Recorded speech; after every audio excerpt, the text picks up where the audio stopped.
and reconciling my own position to that truth. So I encourage all of us to please take a moment to just recognize wherever you come from and to recognize the land that we are here on as mostly as uninvited guests, and that we must do the work coming up to understand our position in this community. I want to thank you all for coming from wherever you've come, far and wide, close and nearby, to the Dr. Ambedkar International Symposium on Emancipation and Equality Day. Today is not the symposium, but it is part of the symposium.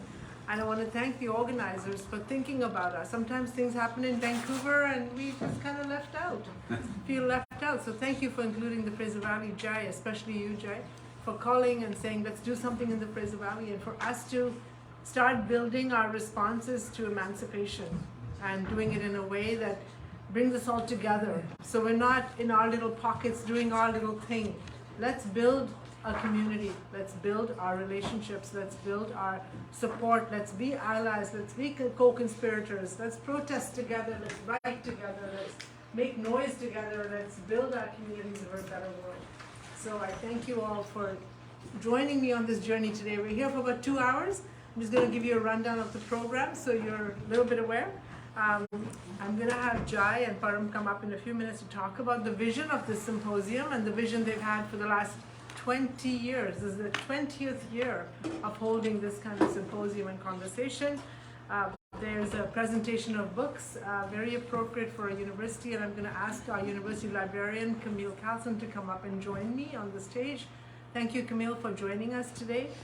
Camille even organized her calendar so she could come today, and I was very impressed. I thought, wow, she's doing this for me, for us. So thank you, Camille, for doing that. And then we're going to unveil the painting of Dr. Ambedkar. Camille, a little bit of a surprise for you, but we're hoping that it'll end up in the library because most universities in BC have something of Dr. Ambedkar's in the libraries to talk about his contribution to emancipation. And those books, as well as the painting, we hope you will accept as a gift to the library.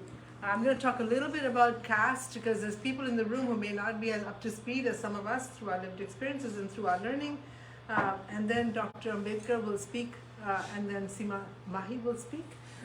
And then we're going to hand to you some work. We have designed a petition to add caste as a protected category for UFV. We're going to hand it out to you. You're going to read it in your group or with your small group of people, and then we are going to ask you to agree with us and sign a petition if you agree. That's the work we need to do at UFB, and perhaps in the group you can talk about next steps. We have a group called Caste Matters that we study caste. Every 2 months we meet online. If you want to join, you're more than welcome. We need to keep building that kind of knowledge. This university has a large number of South Asian students who come as international students as well as domestic students. We have a similar population probably, and I'd like us to become more aware of how caste plays out on campus. And so today is just the beginning. It's just the beginning for us at UFB to do more, and I promise you we will do more. And then we will have some refreshments. The group has brought us a cake to commemorate Equality Day. April 14th is a very important day. It's Baba Ambedkar's birthday, but it's also a day we call Equality Day, a day for emancipation. And I know all of you are aware of Black Lives Matter and I don't know more other movements. This also is a movement. And so let's gather forces at UFB to make this happen. I was at the symposium on the first day at UBC and so impressed by the commitment by a group of people that have come together to make this happen, not only for the last 20 years, but throughout their lives. And BC is a beachhead for this work. We're so proud that this work has happened in our province, and we need to take leadership and ownership, although it's in Calgary and Ontario, everywhere, all over Canada, but BC is the beachhead for this work. So we'll maybe do a little bit of education, a little bit of talking, a little bit of listening, a little bit of everything, and then we'll have food. So that's always good. Okay, so I'm going to ask Jai Birdi to come up on stage with Param Kant. They are the two organizers of the symposium. So Jai is with the Chetna, Jai is with Chetna Association along with Sujit Bains and Ramit Chandra. and they do the work in the local community. And the Ambedkarite International Coordination Society of Canada, Param Kant, Anand Bailey, and Harjinder Mal. So come up, Param, and just say a few words. Please, just join us. Find the spot. The chairs. Yes. Chairs. Yeah, we'll get some more. There's one in the back.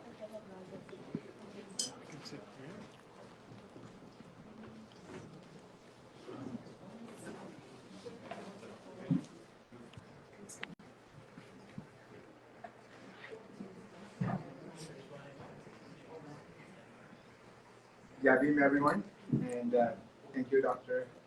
Just this window. It sounds very formal.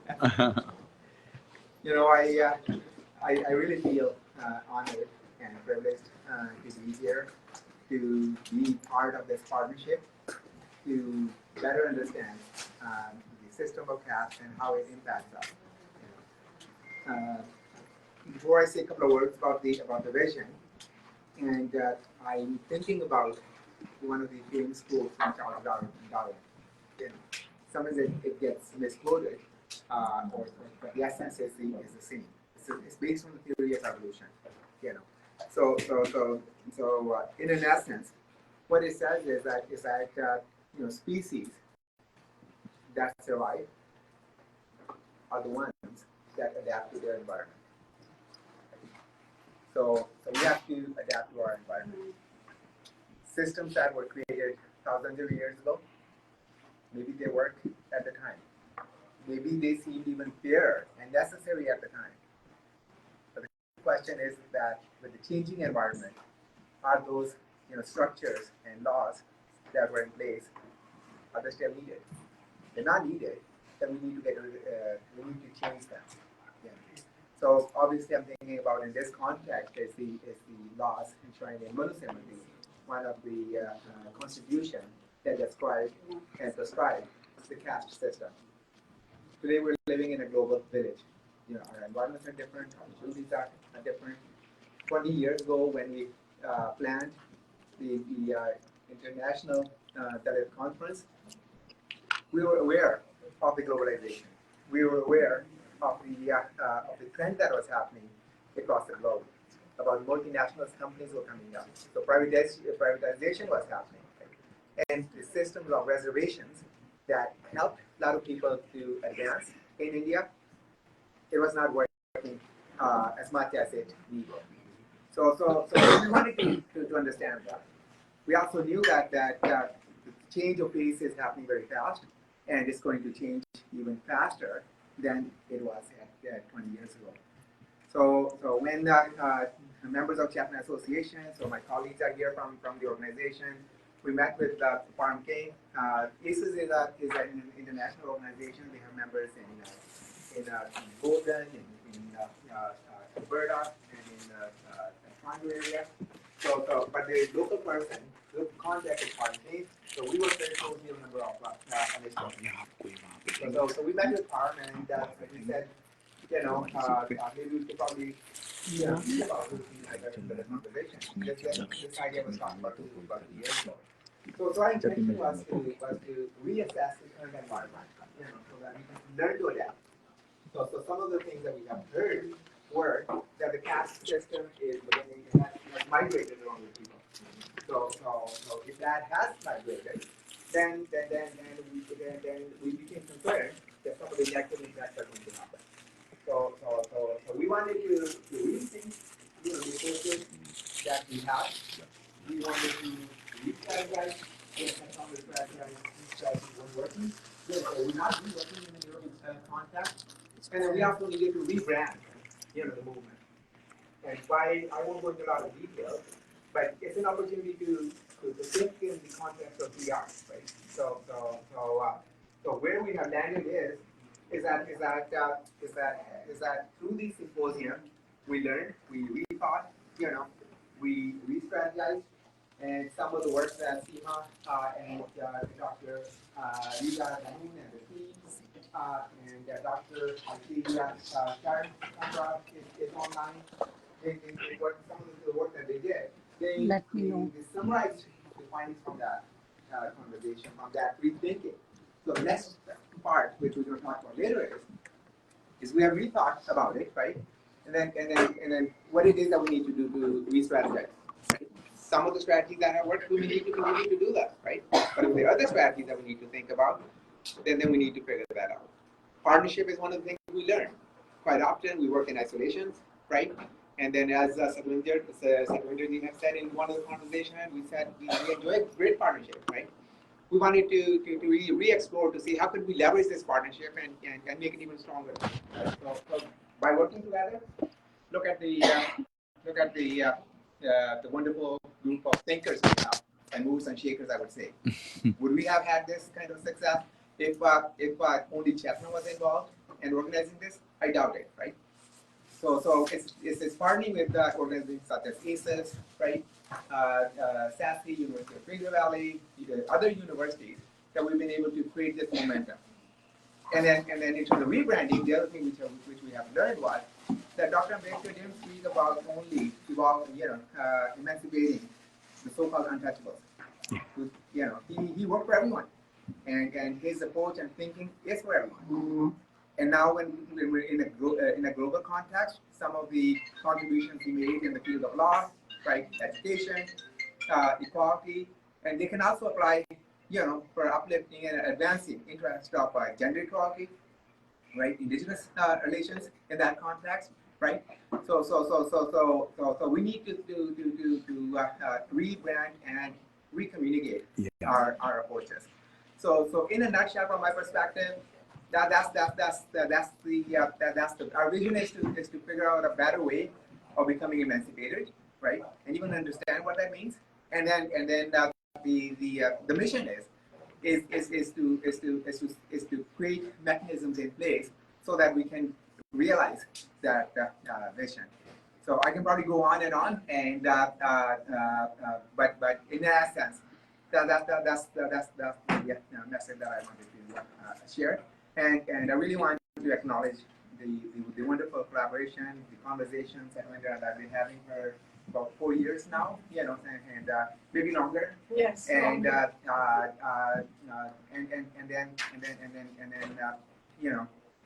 Having this opportunity to meet people locally, right? But also meet people like the Dr. Rajarathna, you know about him, Dr. Rajarathna Ambedkar. This is the first time I'm meeting him, right? So it also gave me an opportunity to meet people like him. Ashok Das, he's with media, right? And one of the issues he's raising is around bias, and we talked about conscious and unconscious bias. So one of the things he brought forward was that there's a bias in media too, in terms of what gets covered and what doesn't. Unfortunately, we weren't able to organize a session around that. So one of the things we're looking at is down the road is how can we unpack the conscious and unconscious bias, right? These are things we're learning from indigenous relations, right? So we need to unpack this and then also adapt our approaches with the learning that we're not only learning from the Dalit movement, but also from the gender movement, indigenous movement, race matters, and everything else that's going on. So in the end, I'd like to once again express my gratitude to you, to Satwinder, and all the partners. I also wanted to acknowledge the putting on any kind of event. It takes resources, and to put on this event, there were a lot of volunteers, community people who gave their time as well as some financial dollars. And at the institutional level, University of the Fraser Valley also gave some financial contribution, which was really appreciated. It helped us to cover some of our expenses, and more importantly, the time, right? And for the time, and then the time that Satwinder has put in, Shanjit has put in, in terms of gathering and all that work. So contribution in kind. I also want to acknowledge that because sometimes that doesn't get acknowledged. So my gratitude to Satwinder, to you, your colleagues, your team, and more importantly, to all of you for taking the time and engaging with us. Thank you, and Javi.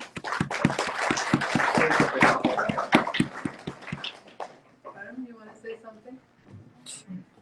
Mr. This is the other mover and shaker. His gratitude is totally misplaced. It's about us thanking you for making the time to come to our university. So thank you. Thank you, Fraser. So I will keep it short because already and more speakers coming up. So Jayanthi to all, I want to begin with congratulations on Dr. Ambedkar birthday on Equality Day and celebration also. Want to appreciate all Fraser Valley staff and colleagues, Prabhjotji. So we have long, I think 20 years ago we start this movement and today we are still with the Fraser Valley. So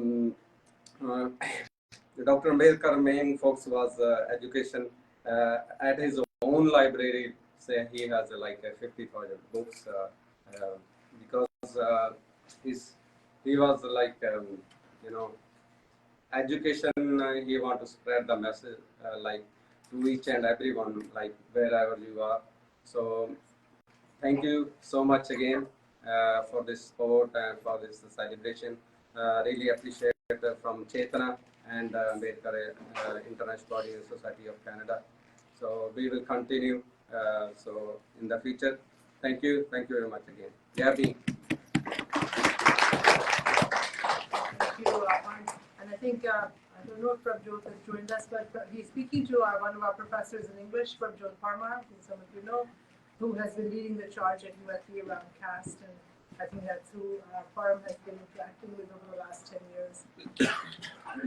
Okay, so maybe now we can do the presentation of the books. And Camille, could you join me up here, and then we can just start the conversation. So I did not know there was 50,000 books in the library. The biggest library. His own collection. His own collection. Okay, so The biggest in South Asia. So these books are gifted by our sister organization in Ontario, Shri Guru Ravdas Society of Ontario. So we have some folks from Ontario. They're also members and leaders.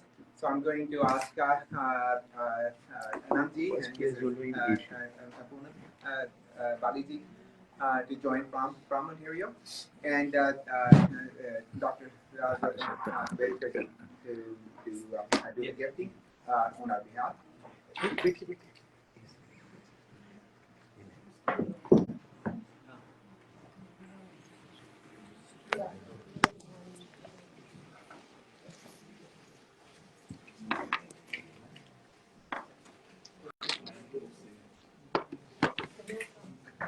So Camille is our university librarian. Oh, sorry, we got one other person from Toronto. Sorry, thank you very much. And sorry, that's the best.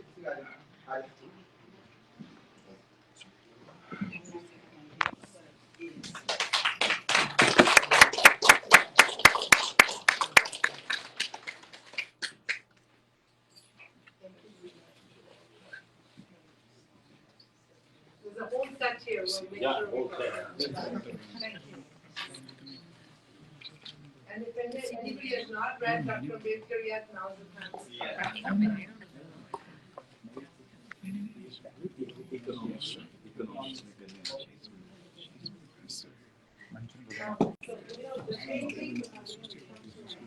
So the painting is an original piece of work by Raghavendra Rao Karkala. He is from UBC.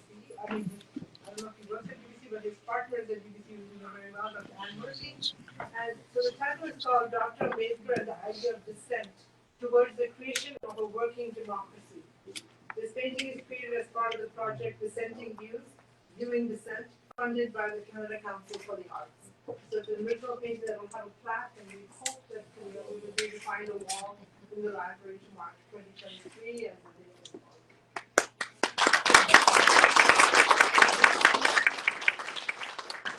So on behalf of University of Fraser Valley Library, we're pleased to accept this beautiful gift, and we're very honored to be able to find a place for it at the library. Actually, I'm already thinking about the wall where we're going.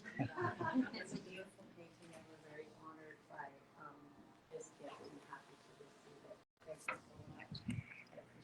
holiday. It's fantastic. Thank you.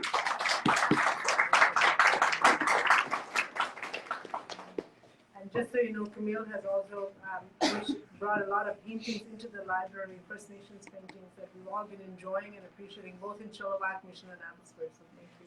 Dr. Ambedkar is we see him in the same light as Martin Luther King or as Dr. Marie Sinclair. So his work has really informed us as South Asians. So a very critical philosopher and thinker and writer for the library. Thank you. We appreciate it. Okay, now you can settle down. You don't need to tape any of this, but I'm going to give you a quick rundown on caste and then have, so we have within us, Dr. Ambedkar, great fourth generation member of the Ambedkar family, the great grandnephew of Dr. Ambedkar, who will come and speak after me. So you'll have to bear with me until you get to hear the great scholar here. So April is Dalit History Month. And I want to recognize that today. It's been recognized in BC to remember the important people and events in the history of the Dalit community, or the scheduled class or scheduled tribes communities. And Equality Day recognizes these individuals, but also acknowledges the strength and resilience of the Dalit community in overcoming hardships and advocating for social justice and equality for all. I think it was really important for me to place that today in the commemoration of Dalit History Month. And some of you may not be aware of Dalit History Month. April is also Sikh Heritage Month and other months, but for us, for today, this is a very important day. So I'm going to bring you up a little bit around the issue of caste. The word caste is derived from the Portuguese word casta, meaning lineage, breed, or caste, or class, or race, sorry. And it finds its roots in the Aryan movement of peoples in Europe and Middle East. Oh, we have to get more chairs. So maybe our staff can make some room for the people who are coming in, and then we can move some chairs around.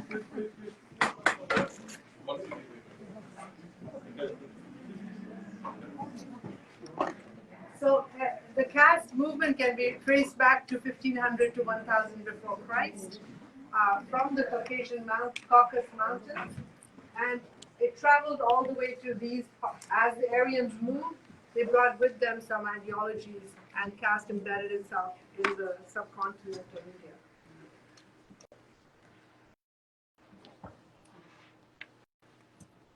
So caste is really social classes that have been designed by the Aryans in 1500 BC. A lot of times people don't think that South Asians are Aryan. This northern part of India are also Caucasian and Aryan race. From the Caucasian and Aryan race, we are not always understood to be as such.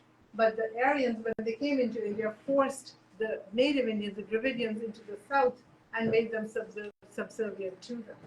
As a result, the caste system originated based on ethnic, social, and economic distinctions. And there are 4 main castes and hundreds of subcastes. So it's a very complicated system that not all of us can easily understand. But perhaps a simple overarching view will get you to a point of understanding. There's also a 5th group, which remains outside the caste hierarchy, which is excluded. So these are the main caste groups, and this is the hierarchy of the way they're established. The Brahmins, the priestly class, or so-called cultural elite, who learned how to read and run the religious ceremonies and ideologies of the culture. And then Kshatriyas, who are the warrior class and the ruling aristocracy. The Vaishyas, who were farmers, merchants, and professional class, and then there were the low-status laborers and artisans. And then there was the untouchables, who were not included in the caste system.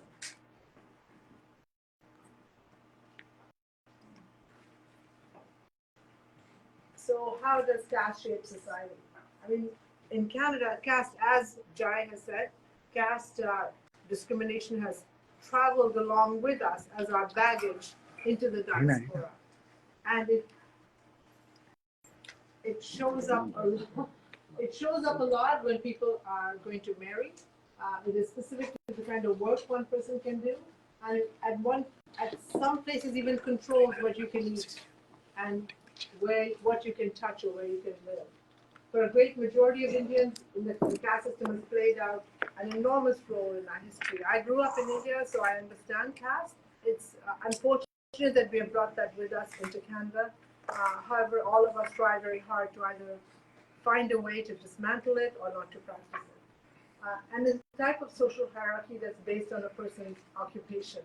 And the occupation is based on your karma, on what you bring to that position in life. And then there's a religious duty as well to uphold caste.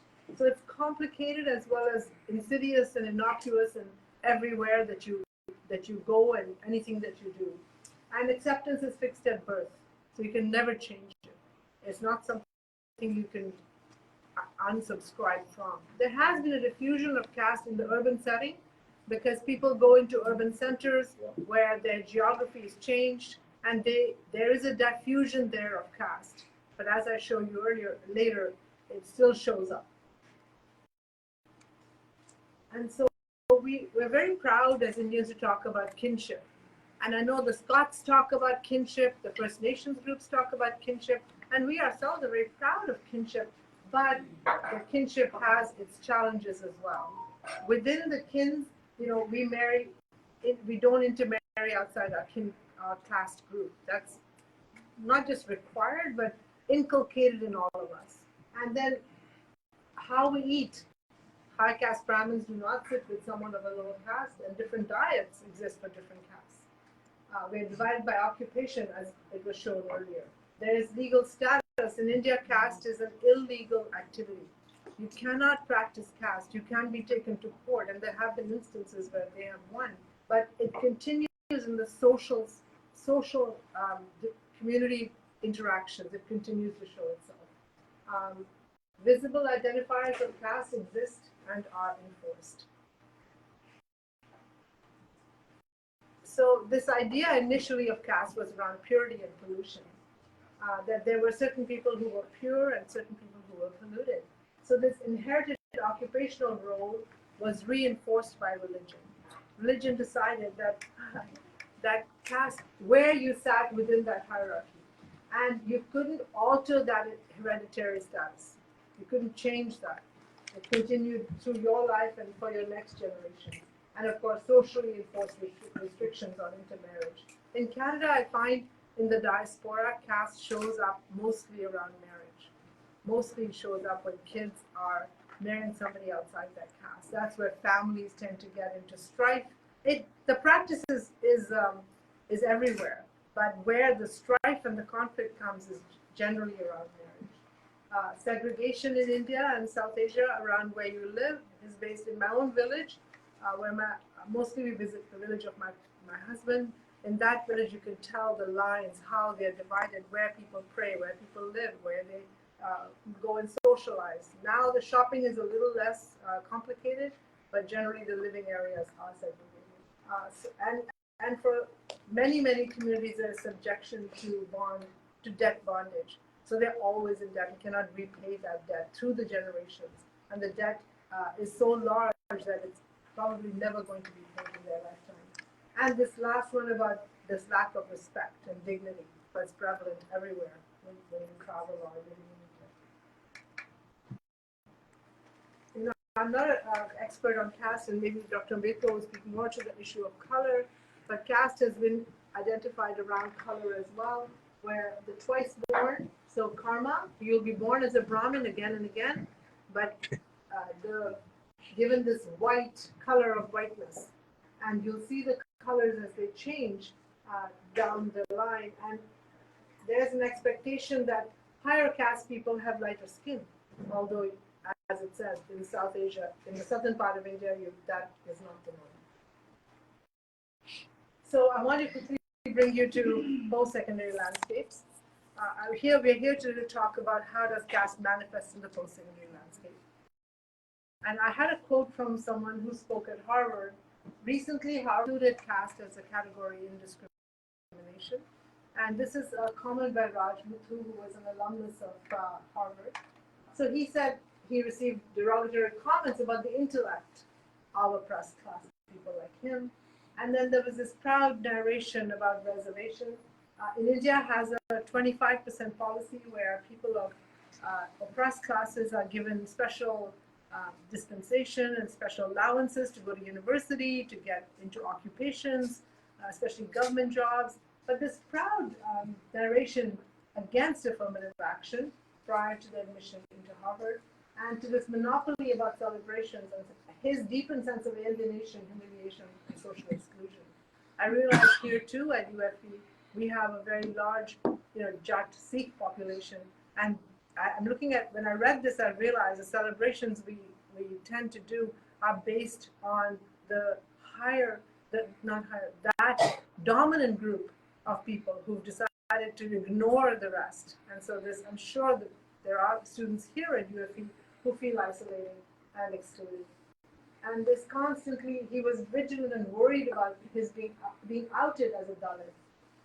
That's, for me, that's just so tragic that his identity had to be hidden from his friends.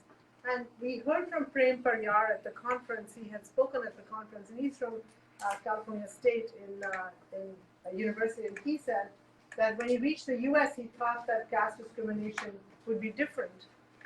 But in the U.S., the South Asian diaspora, including the Nepali diaspora, are educated, so they don't believe in caste discrimination. But he said I was wrong, totally wrong.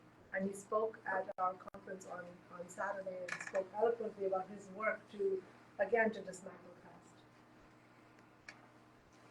So we heard this comment from students. This is at the conference on Saturday. This is the conversation directly from students that I quoted, that I'm putting up on the board. One of them said that someone said to her, there's people like us, and then there are those that clean our shoes.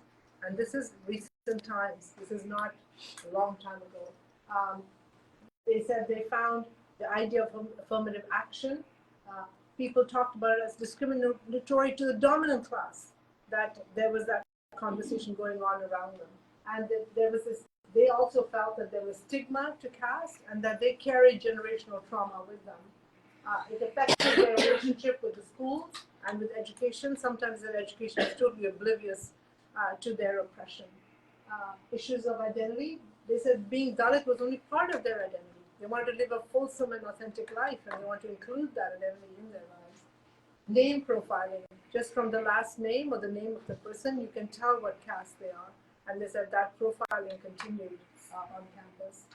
This idea of a suffocation that they felt of their future potential. I thought they were such powerful comments. And this one, that institutions like UFE probably claiming that there is no caste discrimination without having investigated, or there is no discrimination on campus. Slurs were common on campus, and there was no acknowledgement of their impact on people.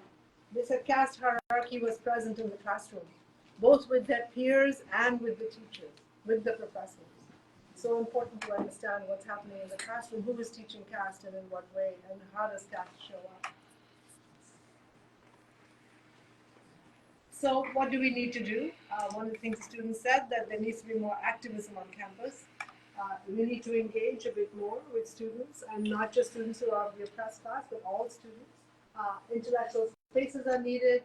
Ordinary stories need to be told, and ordinary stories are very powerful. The diaspora are bringing their baggage with them, as has been said by Jay. The BC Human Rights Code has been asked to include caste as a category of discrimination in BC. But before we find a solution, we need to acknowledge the truth about caste discrimination in Canada, even before we get to reconciliation. So we need to bring the truth of caste out into our work, our universities, into our classrooms, into our discussions. And this modern form of untouchability, the students talked about being included from groups and not being included in their class assignments with other students. So this modern form of untouchability in the social sphere. Caste practices, they said, eliminates dignity and equality in Canada. So policies on campus. So we're asking for this. We're asking that the policies on campus include caste to further solidify UFE's commitment to diversity and equity, and to ensure protections for caste oppressed students, staff, faculty, and community members. Given that thousands of South Asian students come to North America each year to study, and the prevalence of caste discrimination, leading educational spaces have amended their anti-discrimination policies to add caste as a protected category. So some of the universities who've done that in North America: Carleton University Academic Association added caste. Toronto School District recognized caste as the basis of discrimination and forwarded their motion to the Ontario Human Rights Commission to create the framework to address it within the schools. And we hope that it won't be just in the schools, it'll be all across Ontario. The BC Human Rights Tribunal recently awarded $9,000 in damages to a man who was a victim of caste discrimination in the taxi industry. And the universities in the US who have included caste as a protected category include Harvard, the University of California, Davis, Colby College in Rhode Island, California State Universities, and Brown Universities. And the numbers of these universities keep increasing. So this is our call to UFE. It's part of our petition to call on UFE to recognize caste within its anti-discrimination policy on the basis of recent interpretation by the BC Human Rights Tribunal, and commit to protecting caste oppressed peoples against discrimination. And so it's an urgent civil and human rights call that requires immediate action. And part of our petition is to request your support to recognize the humanity and the reality of caste oppressed faculty, staff, and students. We don't even know who is feeling oppression on campus. So first of all, we need to also do that work once we get the petition started.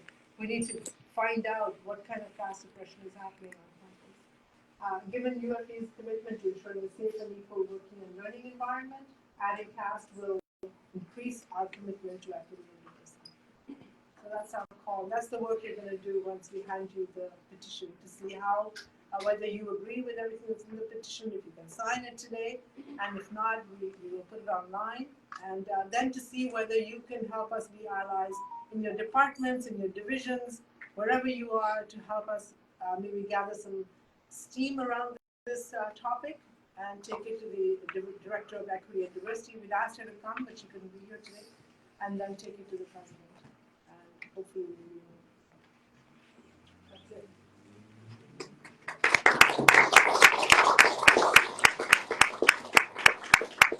Thank you. A lot for me to give you in a few minutes, but just wanted us to start from an even place. I want to invite Dr. Rajarathna Ambedkar. He is an active socio-political and Buddhist activist. He is the great-grandnephew of Dr. Babasaheb Ambedkar and a fourth-generation member of the Ambedkar family. We are so privileged that you are with us today. He received a degree from Mumbai University in 2003 and a DBM degree from the Institute of Chartered and Financial Accountants of India in Dehradun in 2008, followed by an ADM degree in 2008, an MBA degree in 2010 from ICFI University. You haven't stopped. He currently serves as the president of the Buddhist Society of India, and through this society spreads the thoughts of Bodhisattva, Dr. B.R. Ambedkar and Lord Buddha to the people of India, and the Standing Committee Secretary at the World Fellowship of Buddhists in Bangkok, Thailand. I can't begin to tell you what I felt when I knew you were in the room. It was like he had come over and touched us all. So I know that you have been greatly impacted by his life and his work, and that you carry the messages of Dr. Ambedkar wherever you go. But to have you in our midst, it's beyond powerful. So please come safely.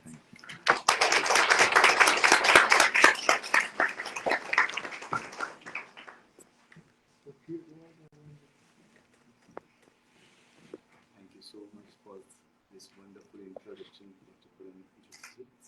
Satvinderji, Director of South Asian Studies Institute, University of Fraser Valley. First of all, I thank Ms. Chanchalmal and Jindarmal for inviting me and proposing my name to this symposium. And because of them, I have witnessed such a great symposium. And because of Jai Vediji, they have done tremendous work in the world, I think. This is the benchmark. And I request many, I apologize also for that. I want to speak in Hindi so that the Indians who are watching me on my live channel so they can also understand what is going on in Canada. So it is my humble request that you allow me to speak in Hindi. I have to make notes so I can keep. Yeah, yeah. I will not take much of your time. We are discussing caste in Canada. Just one sentence in English. When Dr. Babasaheb Ambedkar, for his studies, went to USA University, Columbia University, his first phrase, it is written in Columbia University. He says, "What is equality? What do you mean by equality? I am experiencing for the first time in my life when I have came to United States. समानता क्या होती है ये मैं पहली बार Colombia university में USA में आने पर मुझे पता चल रही है कि समानता क्या होती है. What do you mean by equality?" And now Mr. Prem he has said that Prem Pariyar has said that I thought there will be no discrimination when I landed in USA, but still I have to experience that. See how we have progressed or how we have walked. That in the year 1920s, Babasaheb says, I experienced equality in USA, and now Mr. Prem Pariyar has to say that in USA also we are going to experience inequality, discrimination. This is the words Babasaheb Ambedkar has told in Castes in India. Babasaheb ने कहा था कि if Hindus migrate to world, then caste will be the world problem. So this is the indicator of Babasaheb Ambedkar's sentence that caste has become a world problem now. We are fighting for castes in Canada.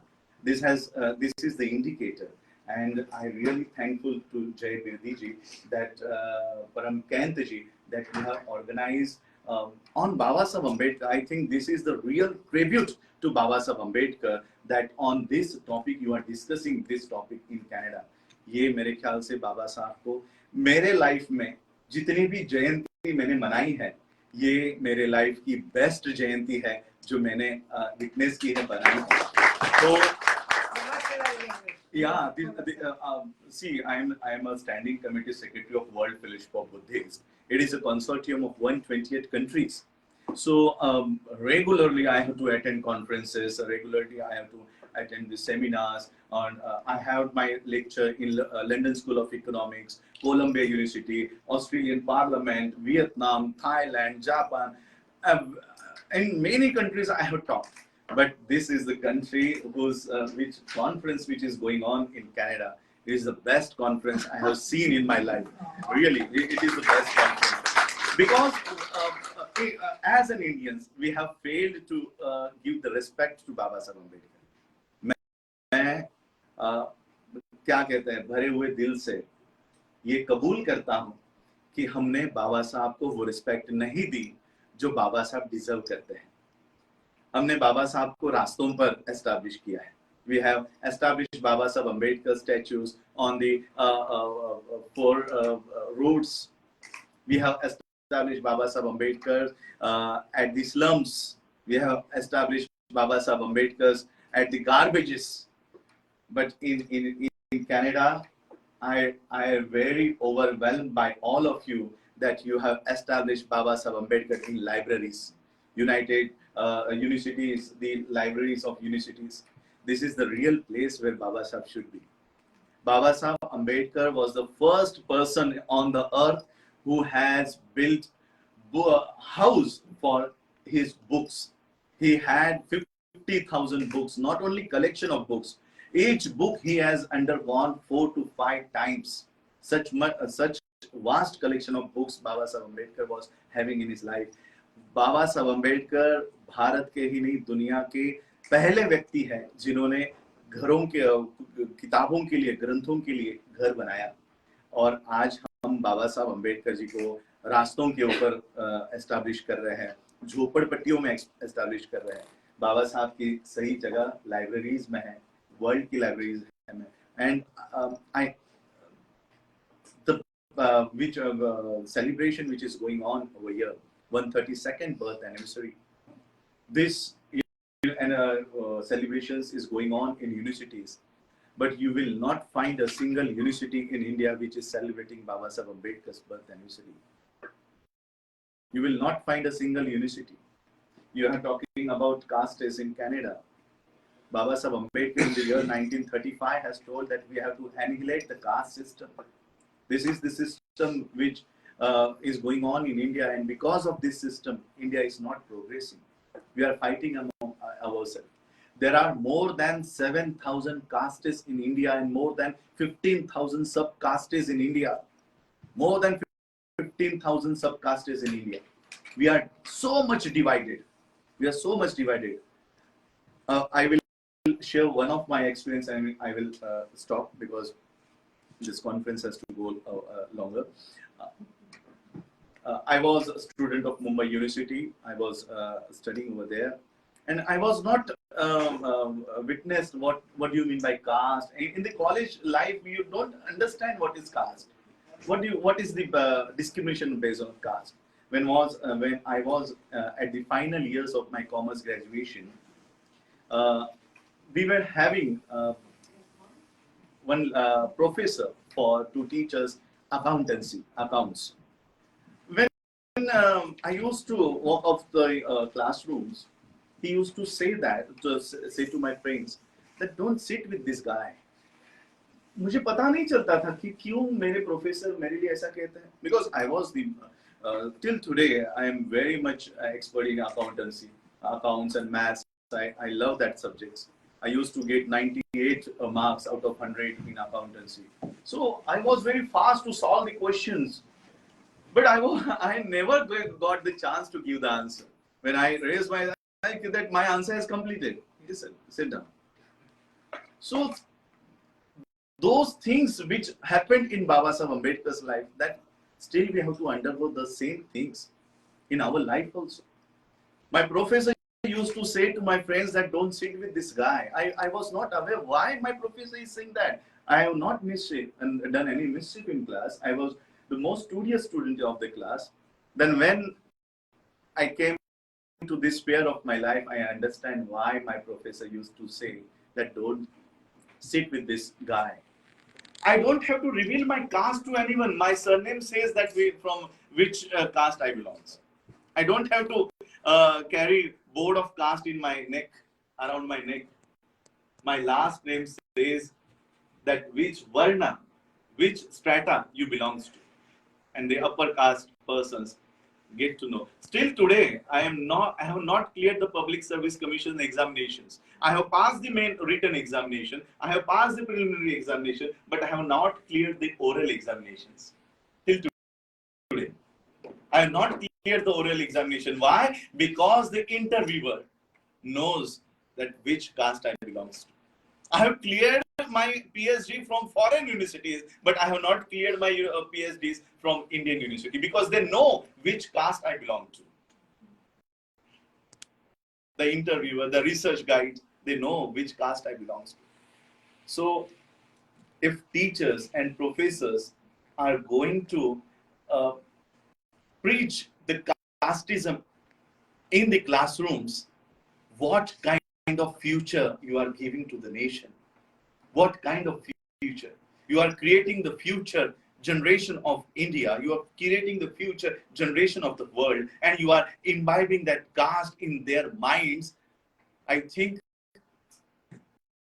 this caste system will go long and long because the main positions of professors and teachers are filled with casteist minds, and they are creating and transferring this casteist views, casteist mind to the coming generations.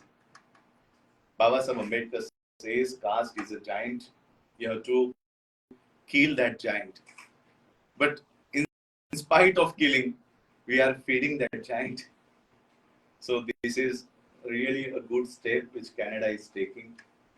This is really a very enlightened symposium I am experiencing in my life.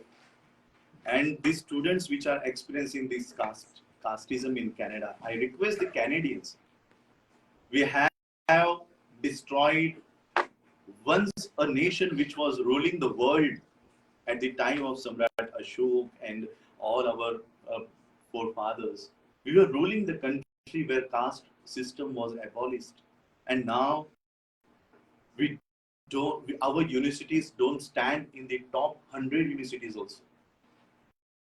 So I request the Canadians and the world, please do not let this caste enter in your country, in your premises, in your institutions, in your universities.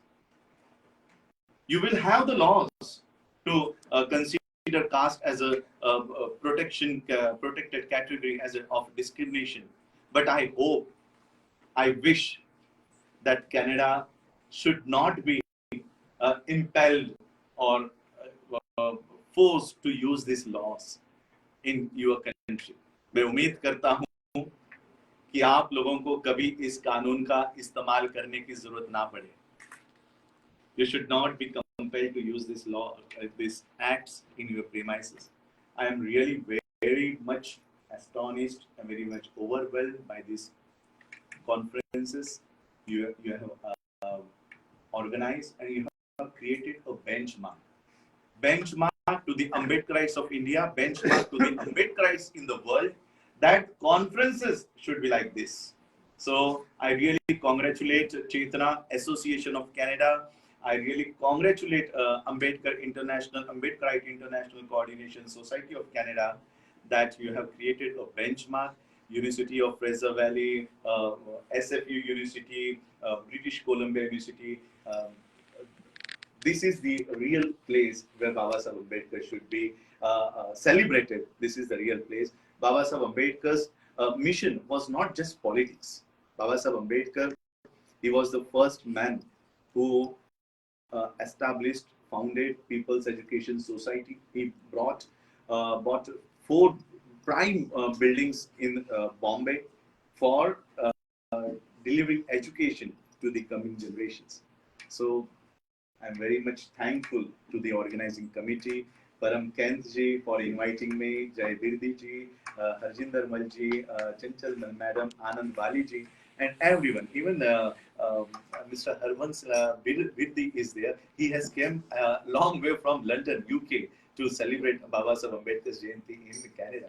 So really, you have made us proud at home, at India, that Babasaheb Ambedkar is not just a leader, a person who is celebrated in India, in Bombay, or in Maharashtra. He is a global leader. He is a worldwide leader, and his leadership, even day by day, his views are getting much wider. Thank you, all of you, for inviting me and listening me, giving my space. And I thanks the director of South Asian Studies Institute, University of Fraser Valley, for giving me the space, for giving me the time, for delivering my views. Thank you so much. Jai Bhim, Namo Buddhaya.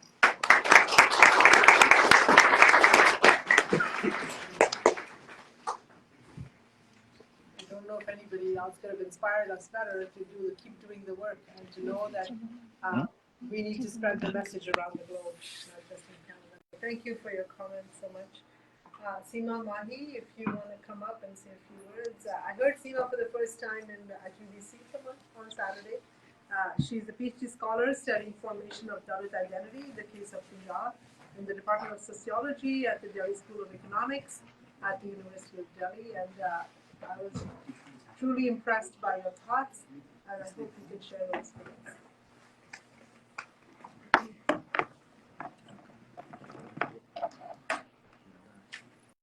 Jai Bhim and good afternoon, everyone. I want to thank Jai Birdi ji, Chetna Association, Param Kant ji, ACES, and UFW for providing me this opportunity to present a paper on caste and inequality among Punjabis in Canada. Caste is a delicate issue in India and more so in international spaces. However, caste has been discussed and debated widely in transnational forums in recent years.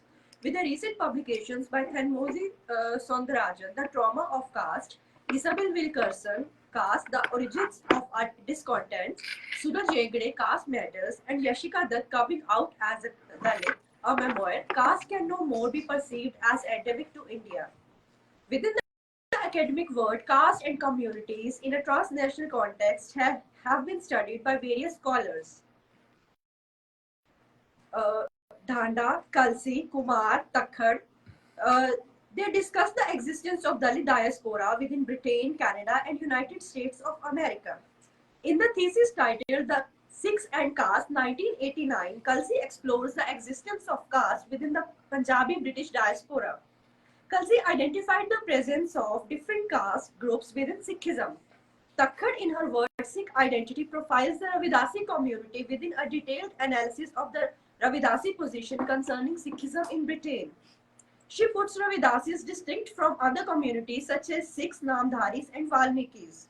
Dhanda is engaged in an active research where she acknowledges the prevalence of caste atrocities in Britain and urges the government to formulate an anti-caste act to banish the evil of caste from Britain. Most of the studies reveal the persistence of caste and inequalities in the transnational communities within various parts of the world. However, there is a scarcity of literature which reveals the occurrence of caste and its ill effects in Canada in recent times.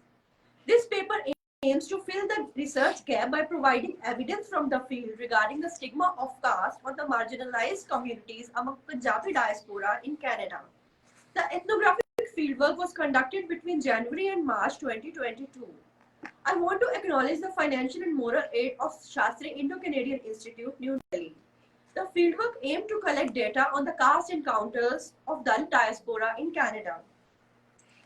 Several interviewees acknowledged the inequality due to caste in Canada during the fieldwork. They faced discriminatory behavior in everyday lives in the mundane places such as elevators, workplaces, temples, and during public events.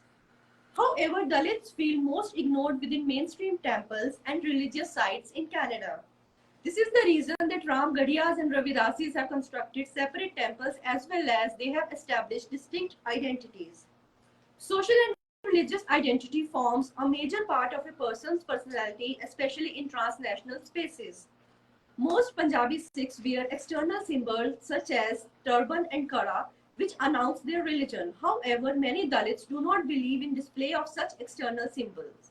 This often becomes a mystery to some people who are keen to know about a person's social identity and status. An interviewee who worked as a project manager in a multicultural infotech company informed me that Indians have this habit of guessing a person's background. They ask for the last name and location, and they then try to speculate caste affiliations. When I asked them what if the other person might be curious to know more about them, he revealed that the problem is not knowing the background, but the real problem lies when they try to judge them based on their background. He further said that they decide on how to behave with them after knowing their backgrounds. While sharing an incident in an elevator, a Punjabi Canadian interviewee Sanjeev recalled an introductory talk with a stranger who was an Indian. The stranger with the surname Bhardwaj, after introducing himself, asked about Sanjeev. The conversation went like this. आपका पूरा नाम क्या है? What's your full name? Sanjeev. आप किन में से हैं? From which country do you belong? हम पंजाब से हैं. We are from Punjab. Punjab से किन में? Who among the Punjabis? Hoshiarpur से. From the region of Hoshiarpur. Joshi हैं? Are you a Joshi? नहीं, हम आधर्मी हैं. No, we are आधर्मीज. अच्छा, वो तो मैं ऐसे ही पूछ रहा था, इन बातों में क्या रखा है? Oh, I am just casually asking. There is nothing in such talks. Another incident was shared by an interviewee who is a long-haul truck driver who came to Canada in 2015. Most of his colleagues and friends belong to the Jat community. In the beginning, he had to conceal his Ravidasi identity from his colleagues. When reason was asked, he said that at the beginning of work, he observed that whenever any Jat committed any mistake, fellow Jats would say, "Ek hi chudya chamara wale kaam karda. Why are you acting like chudas and chamars?" He decided not to reveal his identity due to Jat's behavior. He also stopped his wife from keeping Guru Ravidas' picture in his car. He clarified later that when he started going to the Ravidasi temple, he took pride in his Ravidasi identity. He proudly stated his identity to his friends and colleagues. He also requested them not to use the same remark in his presence, and they abide by it. Religious identity plays its part in everyday lives and workplaces. However, temples form a major component in demonstrating religious identity. They have been a major indicator of dominant communities. Identities are asserted through the formation and maintenance of religious sites and committees. In an interviewer's word, we Punjabis go anywhere in the world. Three types of temples will always be found: Jats, Ramdasiyas, and Ravidasis. Professor Vivek Kumar mentions about the organization of Dalits in Canada. Kumar wrote about Guru Ravidas Sabha and Bhagwan Valmiki Sabha. He states the religious hardships faced by Dalit diaspora in Canada. According to him, some Dalits wanted to integrate with the Sikh religion, but they felt ignored within the Sikh temples. They were not given proper space in the Sikh temples and sabhas or committees. He also sheds light on the history and formation of Ravidasi Sabhas in Canada. In 1981, Ravidasis in Vancouver, Canada planned to form a distinct Sabha. When there, Guru Ravidas was not given the status of Guru or a spiritual teacher, but merely a Bhagat or a devotee. During the fieldwork in Canada, the respondents acknowledged the presence of multiple temples in transnational spaces due to caste and religious discrimination. Recalling the time when a Ravidasi temple was constructed in Canada during 1980s, an interviewee informed about the interrelations between different communities. He said that all the Granthis, readers, Kirtaniya or singers belonged to the Adharmi community. He stated that they were so used to the social setup of India that there were no casual interrelations with the other communities in both India and Canada. Remembering his village back in India, he said that they used to do jote lone or plow the fields of jats, and here in Canada they have bought houses next to jats. He added that it was difficult for jats to accept that people who were servants back in India raised to their standards in foreign lands. Due to the distant relations with Jat Sikhs, Adharmi readers and singers were invited from USA during the initial years of functioning of Guru Ravidas Temple in Canada. A book published in 1993 denotes that several temples are constructed abroad, but it is still difficult to escape caste. Bharat ਦੀ ਧਰਤੀ ਤੋਂ ਹਜ਼ਾਰਾਂ ਮੀਲ ਦੂਰ ਆ ਕੇ ਵੀ ਬੜੇ ਦੁੱਖ ਦੀ ਗੱਲ ਹੈ ਕਿ ਅੱਜ ਵੀ ਇੱਥੇ ਗੁਰੂ ਘਰਾਂ ਦਾ ਵੇਰਵਾ ਉਸੇ ਤਰ੍ਹਾਂ ਦਾ ਹੈ। ਕਿਤੇ ਸਿੱਖ ਟੈਂਪਲ, ਕਿਤੇ ਰਾਮਗੜੀਆ ਟੈਂਪਲ ਅਤੇ ਕਿਤੇ ਗੁਰੂ ਰਵਿਦਾਸ ਟੈਂਪਲ। ਜੇ ਸ਼੍ਰੀ ਗੁਰੂ ਗ੍ਰੰਥ ਸਾਹਿਬ ਦੀ ਪਵਿੱਤਰ ਬਾਣੀ ਜੋ ਹਰ ਜੀਵ ਨੂੰ ਸਮਾਨਤਾ ਪ੍ਰਦਾਨ ਕਰਦੀ ਹੈ, ਸਾਰੇ ਜੀਵ ਪ੍ਰਭੂ ਦੀ ਉਤਪत्ति ਦੱਸਦੀ ਹੈ, ਜਾਤ ਪਾਤ ਤੇ ਉੱਚ ਨੀਚਤਾ ਦਾ ਖੰਡਨ ਕਰਦੀ ਹੈ, ਪਰ ਫਿਰ ਵੀ ਜਾਤ ਪਾਤ ਦੀ ਇਸ ਦਲਦਲ ਵਿੱਚੋਂ ਅਸੀਂ ਨਿਕਲ ਨਹੀਂ ਸਕੇ। Translated as, unfortunately, the situation of temples is still the same even when we are thousands of kilometers away from the land of Bharat. There is a Sikh temple, a Ramgadiya temple, a Ravidasi temple. If the Guru Granth Sahib's teachings provide equality and status as children of one God, if it condemns upper and lower status, then why are we still stuck in the pothole of caste? Due to the paucity of the time, so I would like to wrap up my paper here, and in the conclusion, I would like to share that as discussed above, caste-based distinctions exist in common places in the day-to-day life of Punjabi diaspora. Sometimes it acts in subtle and indirect ways, such as at workplaces, but many times discriminations are overt and direct, especially within temples, religious sites and committees from crucial spaces which exert caste and caste-based practices. This is the prime reason that some communities such as Ravidasis have constructed their distinct temples and communities to maintain their dignity and social identity. Within the marginalized communities, there is an increased community solidarity and awareness regarding caste practices. Members of Dalit community in the diaspora actively bring social and religious change as they identify, express, engage, and respond to the caste-based atrocities in transnational spaces. Thank you.